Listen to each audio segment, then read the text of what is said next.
So here's something I ran into the other night, played a couple games with it. It's a great idea, I think. Now, it doesn't work if you're one of the people who says, I won't run a double force org because it's not in the spirit of 5th edition. Okay, but if you are going to run double force orgs, then this tactic works. So, Demons of Khorne. Demons of Khorne have phenomenal ballistic skills, but for the most part, don't have any shooting weapons. They could get some from rewards, demonic rewards, but aside from that, a lot of them don't really have good shooting. So it's a wasted skill, except when you have emplaced weapons or battlefield debris. And the tactic, which I think is pretty good, is to take, if you have 2 force orgs, which you can do at 2,000 points, and at least where I'm playing, I think most of the games are at least 2,000 points.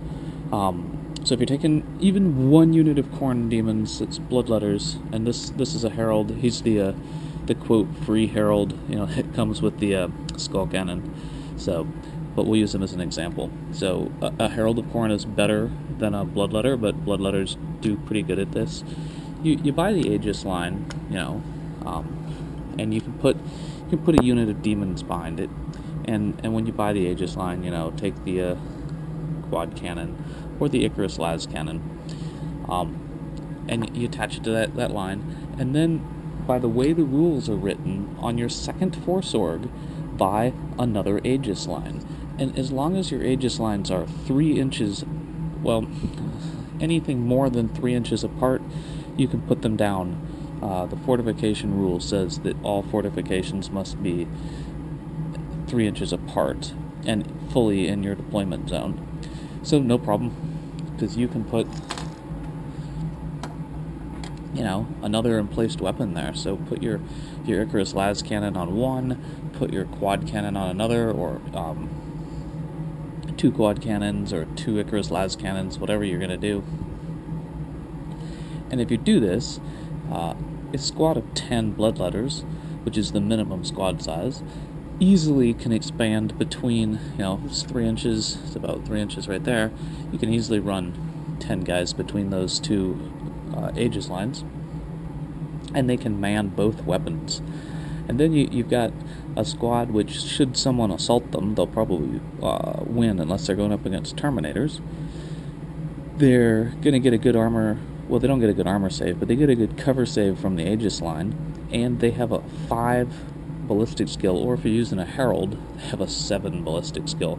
So it's a pretty useful tactic, to take a Khorne Daemons. Even if you just have 1 unit of Khorne Daemons, instead of putting your plague bearers behind the Aegis line, take the 2 Aegis lines, put the Khorne Daemons behind it, and give them guns, and they can shoot flyers when they come in. They can shoot monstrous creatures. Anything coming in from reserves, they've got a pretty good chance of hitting it.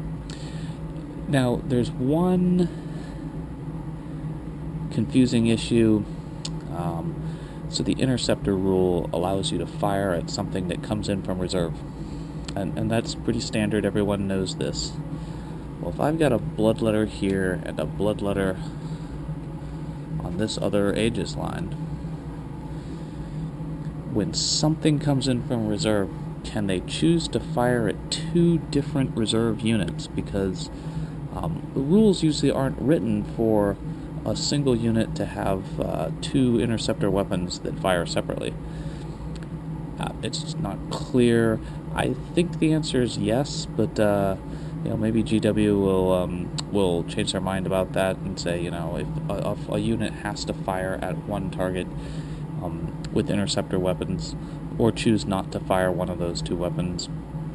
But it's not clear, because as it currently stands, if I have a las cannon and a quad cannon, I might not be able to even glance a vehicle with the quad cannon. Let's say it's a Land Raider that deep strikes from Blood Angels. I could shoot it with the las cannon, but I'm not going to bother with the quad cannon.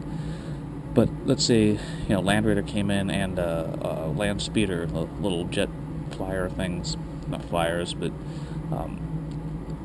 jet bikes. I could shoot the speeder with the quad cannon and blow it up, and I could shoot the Land Raider with the las cannon.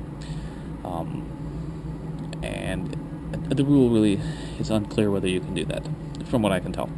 But anyways, just to make it short, great tactic for Khorne Daemons, I think, because they get a benefit 4 up from the Aegis line in terms of cover, and they could go to ground if they really wanted to, and they could, if you take 2 Aegis lines, keep them 3 inches apart, you could take 2 emplaced, weapons, battlefield debris, and they're not that expensive, and they've got some pretty solid shooting.